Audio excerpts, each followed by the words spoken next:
যদি কোনো ব্যক্তির পঞ্চম ভাবে রাহু থাকে তাহলে সেই সমস্ত ব্যক্তির মধ্যে ইনটিউশন পাওয়ার হাই লেভেলের থাকে। তারা সামনের ব্যক্তির মনোভাব খুব সহজেই বুঝতে পারে। তবে পঞ্চম ভাবে রাহু থাকার কারণে অনেক ধরনের সমস্যা এদেরকে ফেস করতে হয়। অবশ্যই পুরো ভিডিওটি দেখবার জন্য যারা এখনো অবধি আমার চ্যানেলটিকে সাবস্ক্রাইব করেনি সাবস্ক্রাইব করে দেবেন, লাইক ফলো শেয়ার করে দেবেন এবং কমেন্টে লিখে যাবেন নেক্সট ভিডিওটি কোন টপিকের উপর বানাবো। তো পঞ্চম ভাবে রাহু থাকার কারণে সেই সমস্ত ব্যক্তিদের কিন্তু সন্তানেরা মাতা পিতাকে সম্মান করবে না, কারণ এরা পূর্বজন্মে নিজের মাতা পিতাকে সম্মান করেনি। সেই কারণে এই জন্মেও কিন্তু তারা তাদের সন্তানের কাছ থেকে দুঃখ পাবে।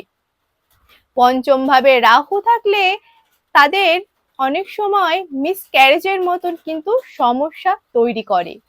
প্রতিকার: যাদের পঞ্চম ভাবে রাহু রয়েছে তারা প্রতিদিন কুকুরকে খাওয়াবেন এবং বুধবার দিন করে গরিব দুঃখীদেরকে বস্ত্র দান করবেন।